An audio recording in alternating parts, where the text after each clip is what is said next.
Nós vamos compartilhar a palavra de Deus hoje, na epístola de Paulo aos Filipenses, e eu quero que você já abra a sua Bíblia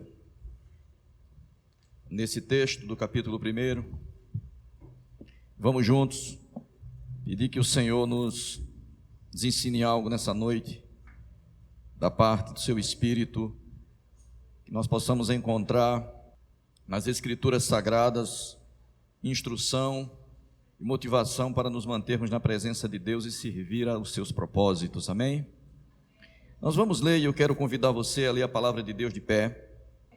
E eu não estou dizendo com isso que se você ficar sentado, você não estará entregando a Ele honra e louvor, mas a atitude de ficar de pé na leitura da sua santa palavra é um exercício para o seu próprio coração, para demonstrar para você mesmo o nível de respeito que você tem por essa palavra santa, que pode transformar as nossas vidas, nos preparar para o encontro com Deus na eternidade.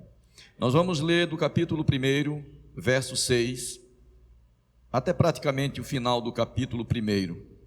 Então você vai seguir comigo uma jornada de uma longa leitura, mas pelo menos parte dela eu quero que você faça de pé. Diz assim a palavra de Deus: tenho por certo isso mesmo, que aquele que em vós começou a boa obra, a aperfeiçoará até ao dia de Jesus Cristo. Como tenho por justo sentir isto de todos vós, porque vos tenho em meu coração, pois todos vós fostes participantes da minha graça, tanto das minhas prisões, como da minha defesa e confirmação do Evangelho.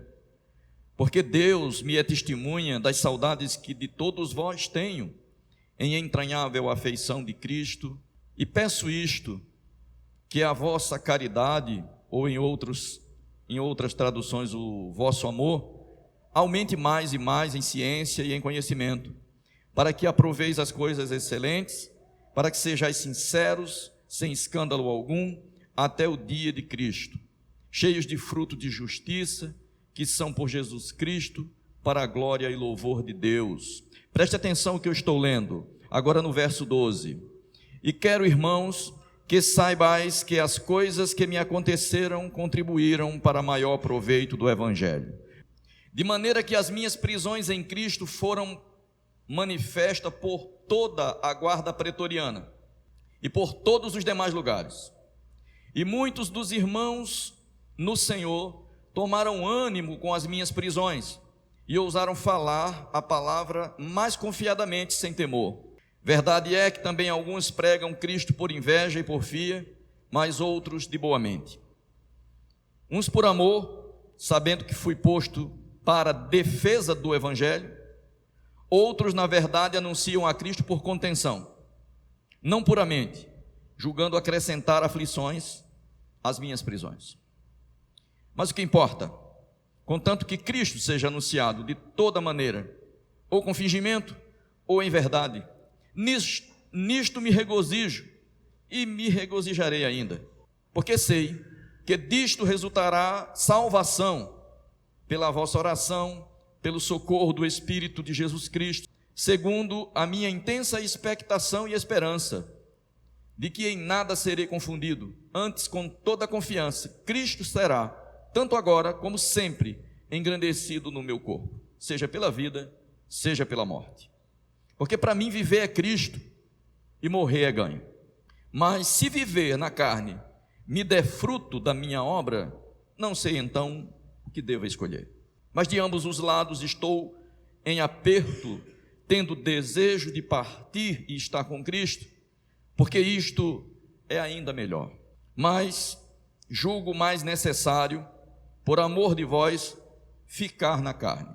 E tenho esta confiança: sei que ficarei e permanecerei com todos vós para proveito vosso e gozo da fé, para que a vossa glória aumente por mim em Cristo Jesus, pela minha nova ida a vós. E eu ainda quero ler o verso 27 até o 30.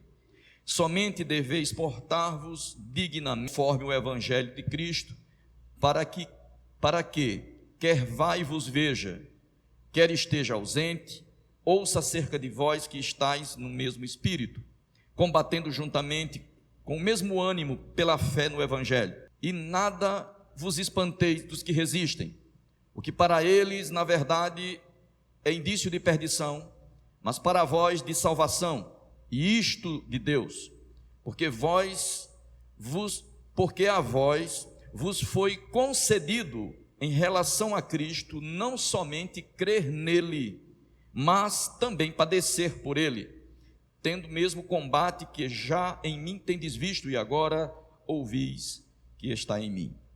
Amém?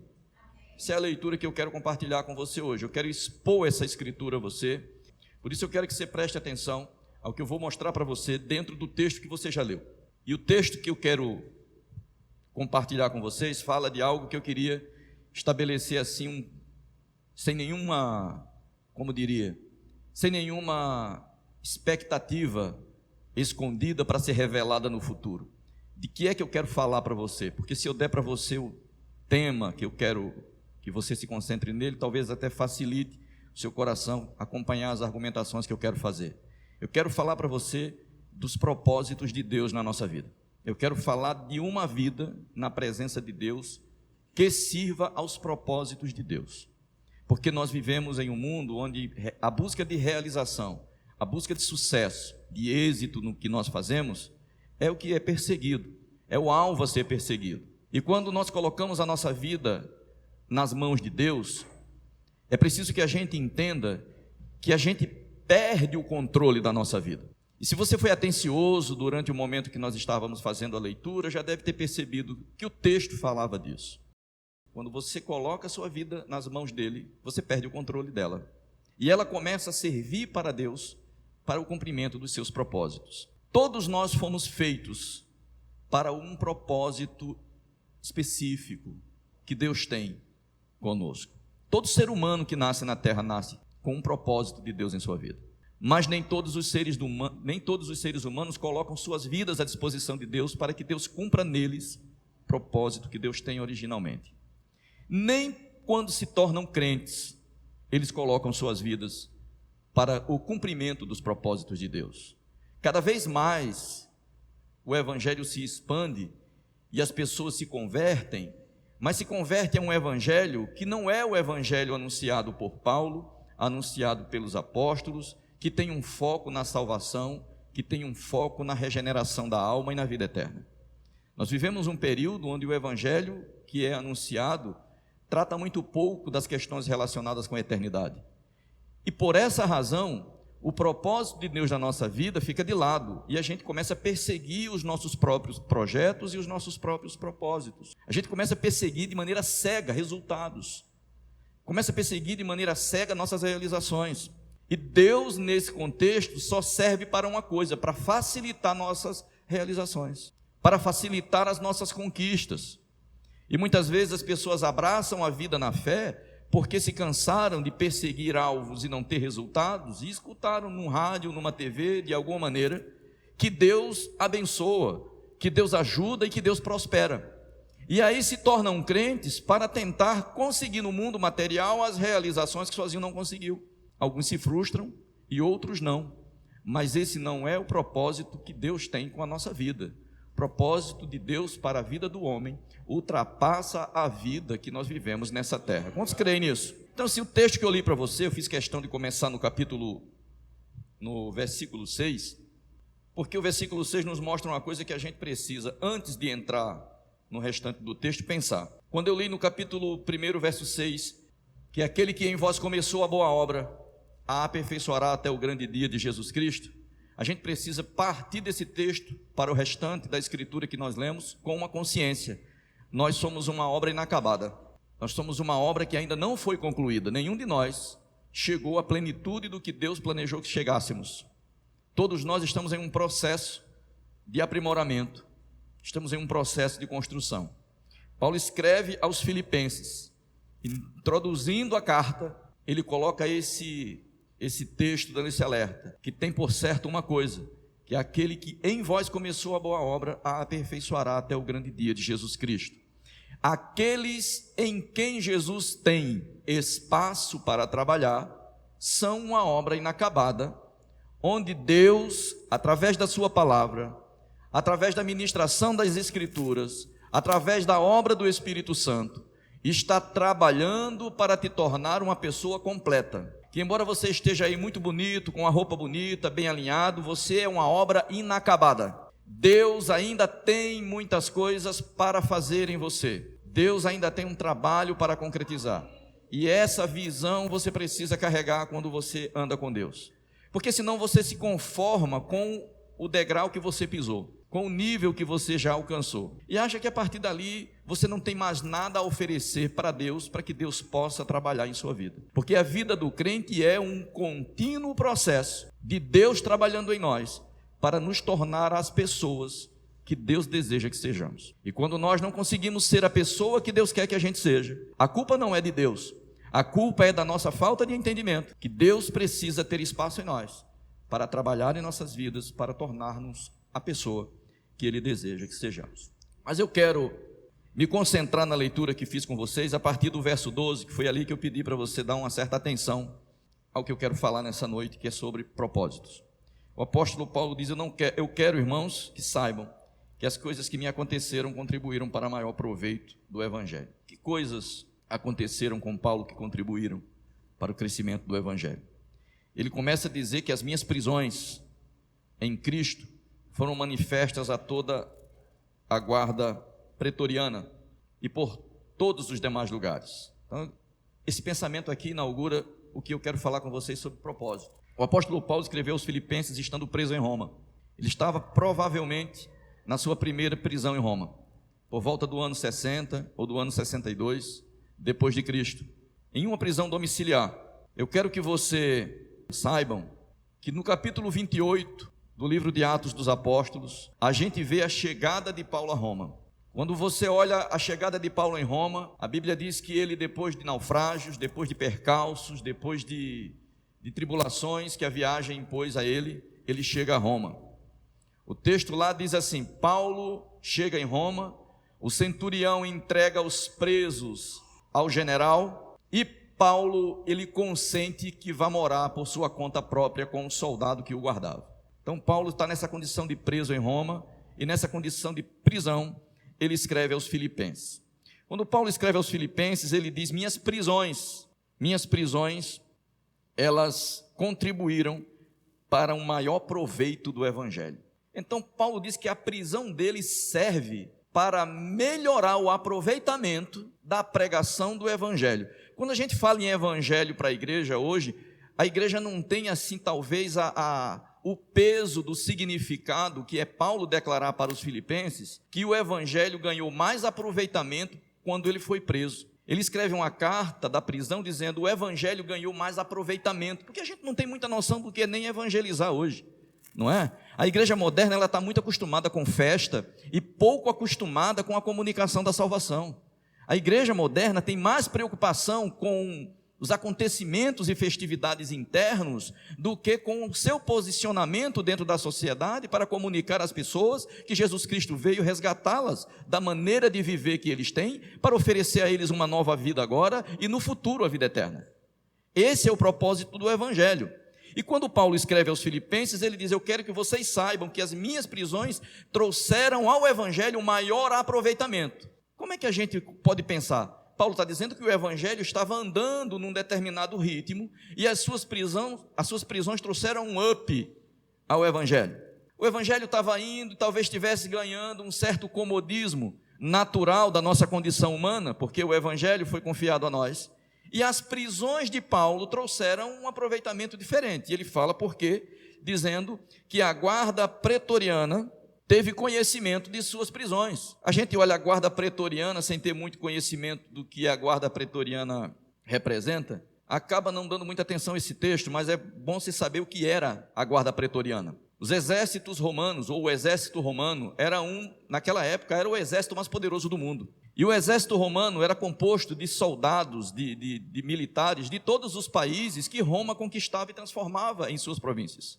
Todas as pessoas eram obrigadas a se alistar no exército de Roma, servir nas guerras de conquista da expansão do território que Roma tinha.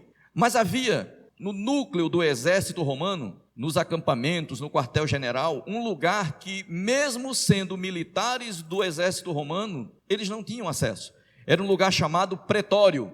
Pretório era o núcleo duro do exército romano. Pretório era o lugar onde a elite do exército ficava, os oficiais de mais altas patentes, e ele não era acessível a todos os militares. Quem tomava conta do pretório eram os que formavam a guarda pretoriana. Era uma tropa de elite do exército romano.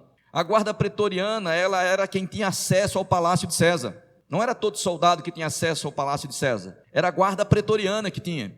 Então, quando Paulo está dizendo aqui aos filipenses, olha, a guarda pretoriana teve conhecimento das minhas prisões, e ele está dizendo que isso é o maior aproveitamento do evangelho. Imagine como os filipenses ouviram essa notícia. Como será que eles receberam essa carta? Do jeito natural que a gente recebe hoje? Ou botaram a mão no queixo e pensaram, meu Deus, até a guarda pretoriana tem conhecimento da prisão de Paulo? Até aqueles que têm acesso ao palácio, aqueles mais bem treinados tiveram acesso, porque talvez a gente imagine que Paulo era um preso comum, porque se Paulo fosse um preso comum, ele teria sido guardado por qualquer um dos soldados do exército romano. Mas Paulo foi ganhando, durante a vida e o trajeto que ele fez até chegar a Roma, o status que permitiu que ele fosse visto como alguém que tivesse um nível de relevância muito maior do que os outros presos. Abra sua Bíblia comigo lá em Atos capítulo 28. Atos capítulo 28 diz assim, verso 16. Se você já achou, leia comigo, se não achou, escute.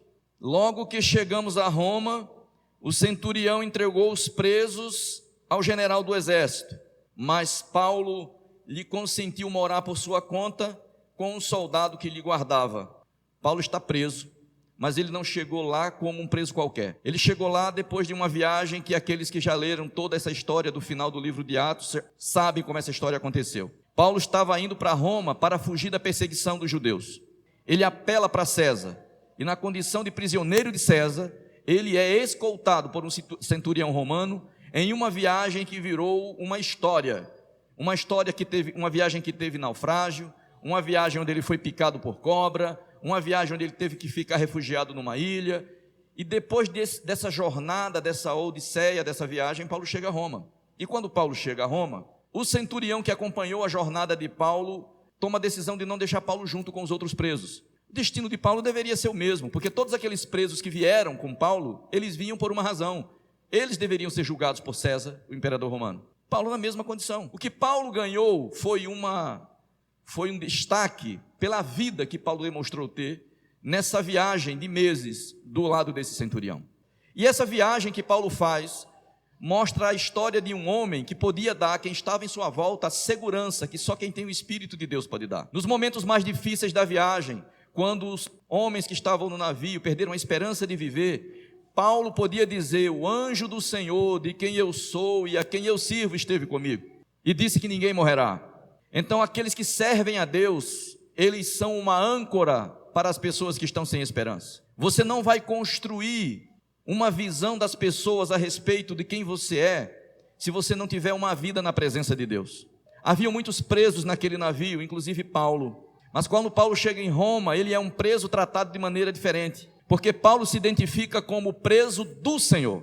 Eu sou o preso do Senhor, eu não sou um preso como outro qualquer. E o preso do Senhor teve o direito de morar numa casa alugada e ali receber quem ele queria receber. Você sabe qual era o projeto de Paulo? Para a gente entrar verdadeiramente no que eu quero compartilhar com vocês, o projeto de Paulo era ir a Roma. Esse era o projeto original de Paulo. Quando você olha Atos, quando você olha Romanos capítulo 15, verso 24, diz assim, quando partir para a Espanha, irei ter convosco, pois espero que de passagem vos verei, e que para lá seja encaminhado por vós, depois de ter gozado um pouco da vossa companhia. Paulo escreve aos romanos dizendo que quando ele fosse para a Espanha, esperava passar por Roma e ser pelos romanos encaminhado para a Espanha. Provavelmente o projeto de Paulo era, eu vou para Roma, como Roma é a capital do mundo, lá nós vamos estabelecer uma base missionária. A base missionária estabelecida em Roma vai ter condição de ter provisões para me encaminhar para a viagem de levar o evangelho para a Europa e eu chegarei até a Espanha, que era a fronteira que Paulo planejou levar o evangelho.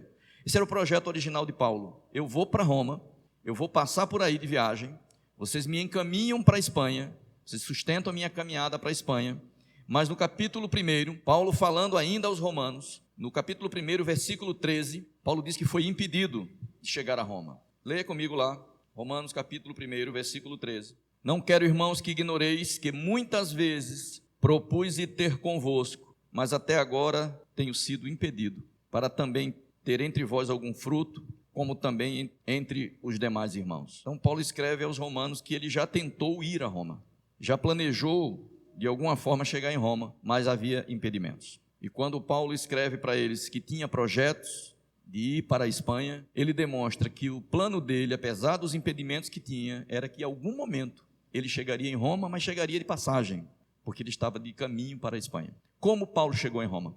Algemado, mas Paulo chegou em Roma.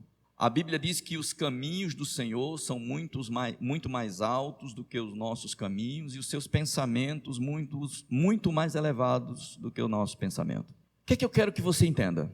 Você faz planos, você desenha todo o caminho, mas se você colocou sua vida para servir aos propósitos de Deus, você tem que estar preparado para a maneira como Deus vai conduzir o teu destino. O projeto de Paulo era: eu passo por aí e sigo para a Espanha.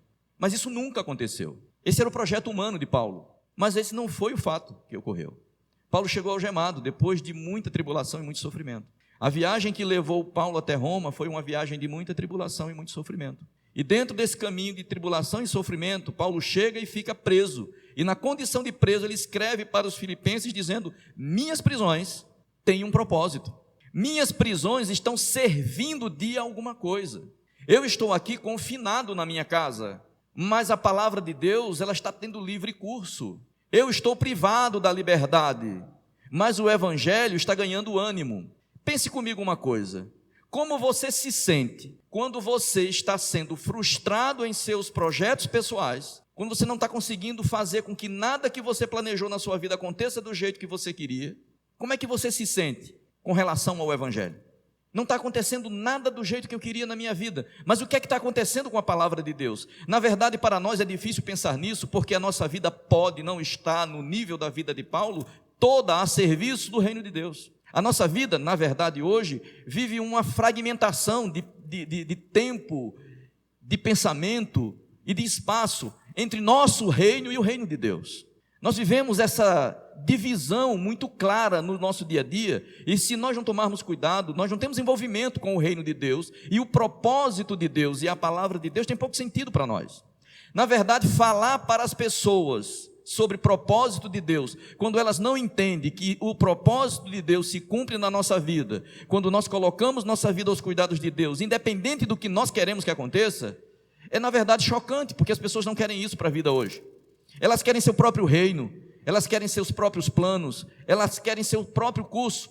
E quando Deus começa a impedir que as realizações dos seus planos aconteçam, o que na verdade ocorre são frustrações que impedem a pessoa caminhar até para a igreja. E caminhar para a igreja não é caminhar com Cristo. Você pode estar vindo a todos os cultos e não está caminhando com Cristo. Você pode frequentar uma igreja e não está no reino de Deus. Você pode frequentar o culto de uma igreja e não ser a igreja de Deus, porque você não está conectado com o propósito de Deus. Quem está conectado com o propósito de Deus, colocou a sua vida à disposição de Deus e não tem mais vida. O homem que nós estamos analisando, esse texto que eu coloquei para você, que diz: minha prisão, ou minhas prisões, estão contribuindo para um proveito maior do evangelho, porque a guarda pretoriana tem conhecimento das minhas prisões. Eu imagino Paulo se alegrando, dizendo: olha, eu fiquei preso, a guarda pretoriana toma conta de mim, eu recebo as pessoas aqui para falar do evangelho, foi isso que eu falei para você lá no livro de Atos. As pessoas vêm e eu falo do evangelho, como eles são obrigados a estar do meu lado, eles ficam ouvindo eu falar do evangelho para essas pessoas. O conhecimento do evangelho está se espalhando no meio da guarda pretoriana, por isso que Paulo diz assim: olha, as minhas prisões estão contribuindo para melhor proveito do evangelho.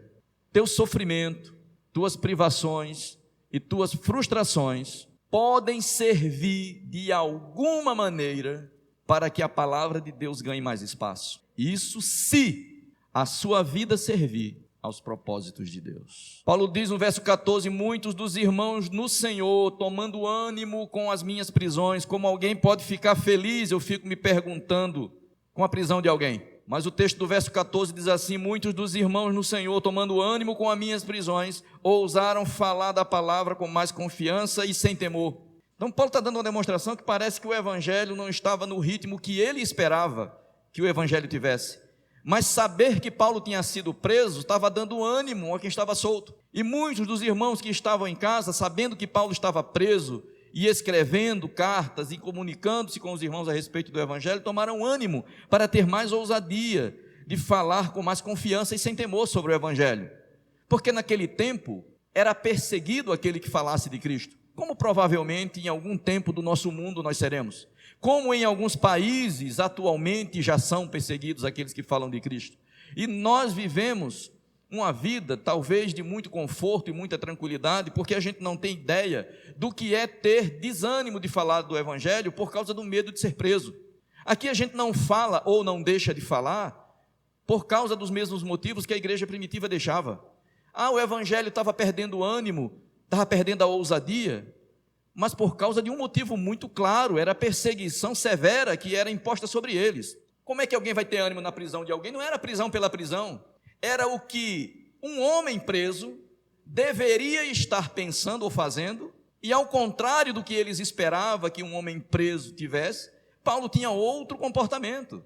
Paulo diz: minhas prisões deram ânimo, porque eles olhavam para Paulo preso esperando, ele está preso, deve estar lá depressivo, ele deve estar lá cabisbaixo, ele deve estar lá pensando: poxa, por que eu vim parar aqui? Alguém que comete um crime poderia estar preso, mas eu só preguei o evangelho, como é que eu estou aqui preso? Mas não, a vida de Paulo na prisão não fazia com que Paulo se definisse enquanto um preso. Ele dizia: sou preso, essa é a minha condição real, mas eu sou um preso do Senhor. Eu sou um preso, mas não sou um preso sem dono. Eu tenho um dono sobre a minha vida, eu tenho alguém que me controla. Então eu estou aqui preso, mas eu tenho que continuar sendo quem eu sou. Eu preciso continuar sendo a pessoa que Deus projetou que eu fosse, mesmo que eu esteja aqui na prisão. Isso é definir sua vida pelo propósito que Deus tem, e não pelo momento que você vive. O que eu quero dizer para você é que você tem que viver a segurança do propósito de Deus, seja qual for a circunstância que a sua vida se encontre. Viva a segurança que esse é o propósito de Deus. Eu estou aqui preso, e Paulo diz: a minha prisão serve de combustível para que as pessoas falem com mais ousadia do evangelho. Não é porque estava dizendo: Paulo está preso, então vamos pregar. É porque eles olhavam para um homem preso com a expectativa de que ele agisse de uma maneira e ele agia de outra, que contrariava o mundo natural. Eu estou preso, mas a palavra de Deus está solta, Paulo dizia. No verso 15 em diante, Paulo diz que alguns pregam a Cristo por inveja e porfia, mas outros de boa mente. Uns por amor, sabendo que fui posto para a defesa do evangelho, outros em verdade anunciam a Cristo por contenção, não puramente, julgando acrescentar aflição às minhas prisões. Aí ele diz assim: o que importa? Contanto que Cristo seja anunciado de toda maneira, com fingimento ou em verdade, nisso me regozijo e me regozijarei ainda, porque sei que disto resultará salvação. Olha como é que ele era: eu estou preso, mas a verdade é que as pessoas estão tomando ânimo para pregar o evangelho. Ele diz: infelizmente alguns não puramente, alguns estão pregando para tentar acrescentar mais sofrimento a mim. Uns estão pregando, talvez Paulo dizendo, para que na pregação deles eles possam mostrar para quem toma conta de mim na prisão que a mensagem que eu prego é realmente uma ameaça para o Império Romano. Talvez, estou conjecturando com essa ideia, talvez seja isso quando ele diz: alguns pregam o evangelho por contenção, outros de boa mente. Paulo disse: o que importa? Deixe que preguem. De uma maneira ou de outra, Cristo está sendo anunciado. E isso resultará de alguma maneira em salvação, seja qual for o interesse que mova o coração de quem prega. O que Paulo estava feliz era que o evangelho era pregado. Irmãos, o evangelho era o foco da vida de Paulo. Ele estava na prisão, escrevendo aos filipenses e dizendo que a prisão dele está contribuindo para o crescimento do evangelho, e o foco dele é: o propósito de Deus está se concretizando. Ele via a sua condição pessoal, eu estou preso, mas o que está acontecendo é que a minha prisão tem resultado em um ânimo que faz com que as pessoas preguem o Evangelho, e esse Evangelho está resultando em salvação, na comunicação da mensagem de redenção, e com isso eu me alegro e continuarei me alegrando ainda. O Evangelho da salvação está sendo anunciado. O propósito maior da minha vida é anunciar o Evangelho. Eu estou preso, mas mesmo eu estando preso, o Evangelho tem sido pregado de maneira mais abrangente. E isso para mim é o que importa, porque não era o projeto pessoal de Paulo que importava, era o propósito para o qual ele vivia. E o propósito para o qual Paulo vivia era o Evangelho. Verso 21 mostra isso para mim e para você. Porque para mim viver é Cristo, morrer é ganho. Que significado isso tem para mim e para você? Qual é o significado de você ouvir um homem dizer, para mim viver é Cristo, morrer é lucro? Paulo está fazendo apologia à morte? De maneira nenhuma. Paulo está dando um verdadeiro sentido para o que é viver. Para mim, viver é Cristo, morrer é lucro. Ele não tinha nenhuma incerteza com relação à morte. Ele tinha segurança com relação à morte como um recomeço. Ele não está falando como... A gente, quando tem medo da morte, está pensando na morte como final. Paulo não está pensando na morte como final, quando ele diz, para mim viver é Cristo, morrer é lucro. Ele está pensando na morte como início. Ele está pensando na morte como o início do descanso, o início da eternidade, o início do período de viver na presença e na glória de Deus para todo sempre. Mas é essa a visão que nós temos a respeito da morte? Se não é, a gente precisa melhorar nossa visão de evangelho, porque a gente não pode ser contaminado pelo evangelho da realização material. Nós não estamos esperando em Deus apenas nas coisas desse mundo. Aliás, a Bíblia diz que se nós esperamos em Deus apenas nesse mundo, somos os mais miseráveis de todos os homens. A nossa visão é o evangelho da salvação. Nós pregamos o evangelho que tem relação direta com a vida eterna. E aqui na vida material, em muitas ocasiões, nossa vida não vai andar como nós planejamos. Nossa vida não vai fluir como nós queríamos que ela fluísse. Nós vamos ter problemas, nós vamos ter frustrações, nós vamos ter obstáculos para ultrapassar, mas isso não nos define. Existem pessoas que se definem pelos problemas que estão passando. Você não pode se definir pelos problemas que está passando. Paulo não se definia pelo momento da sua prisão. Paulo tinha uma visão muito clara do porquê ele vivia. Eu vivo por causa de Cristo. E se eu tiver que ficar vivo, ele diz aos filipenses, eu não sei. A partir do momento que ele diz para os filipenses que viver é Cristo e morrer é lucro, ele diz, mas se viver na carne der fruto da minha obra, não sei o que eu devo escolher. Não faz diferença para mim ficar na terra ou ir embora. Na verdade, ele diz, ir embora é ainda melhor, mas se de alguma maneira ficando vivo, eu puder contribuir para vocês serem melhores, eu puder contribuir para vocês crescerem no conhecimento de Cristo, eu puder contribuir para a vida espiritual de vocês, eu não sei o que devo escolher. Se eu tiver de alguma maneira como contribuir para você ser uma pessoa melhor, para você crescer no conhecimento de Cristo, e olha como é que termina essa história. Mas de ambos os lados estou em aperto. Eu estou lendo para você o verso 23. Mas de ambos os lados estou em aperto, tendo desejo de partir e estar com Cristo, porque isso é muito melhor. Paulo diz, estou em aperto de ambos os lados, eu não sei o que devo escolher, para mim melhor é partir e estar com Cristo, mas julgo necessário, por amor de vocês, ficar aqui. O que é que te faz querer ficar aqui? É servir aos irmãos, ou é a busca das tuas próprias realizações pessoais? Porque o que define uma vida dentro dos propósitos de Deus é como você encara a vida. Para que você vive? Para que você quer ficar aqui? Paulo diz, eu quero partir porque ficar com Cristo é melhor, mas por amor de vocês eu prefiro ficar. Mas ele quer ficar porque ele quer, com a vida dele, servir. Ele quer, com a vida dele na terra, ser útil para o evangelho. Porque quando ele fala da privação e da prisão, ele diz, eu estou preso, mas as minhas prisões têm feito com que o evangelho flua. Então ele diz, nesse aspecto a minha prisão tem sido bom. Nesse aspecto ele está dizendo, não é confortável estar aqui, mas se está cumprindo o propósito de Deus, então tem sido bom para o evangelho. E aí ele coloca no caminhar da história, dizendo assim, acho que devo partir e ficar com o Senhor, mas não sei o que devo escolher. Mas se é para servir a vocês, melhor ficar. E aí ele mostra uma outra coisa, a confiança, a esperança, a convicção de que vai ficar. Olha o verso 25, e tendo esta confiança, depois dele dizer, mas julgo mais necessário por amor de vós ficar na carne, ele diz, mas tendo essa confiança, sei que ficarei, que permanecerei com todos vós, para proveito vosso e gozo da vossa fé, para que a vossa glória aumente por mim em Cristo, pela minha nova ida até vocês. Tenho confiança que ficarei. Tenho confiança que vou ver vocês outra vez. E aí a gente vê como a vida de alguém que tem entregue todos os seus dias, todo o seu caminho aos propósitos de Deus é diferente daqueles que vivem no mundo sem esperança. Porque para um homem que não tem esperança, ele não sabe o dia de amanhã. A fé em Deus e a vida colocada diante dos propósitos de Deus faz com que você tenha esperança. Se você vive a sua vida para a sua vida, você não pode ter certeza se Deus vai fazer com a sua vida aquilo que você tem só como expectativa. Paulo tinha essa esperança porque a vida dele servia um propósito maior. Servia um propósito maior do que os seus próprios projetos. A vida de Paulo servia aos propósitos de Deus. Então, quando ele planeja as coisas de um jeito e elas não se concretizam, ele sabe que de alguma maneira Deus vai fazer com que se concretize.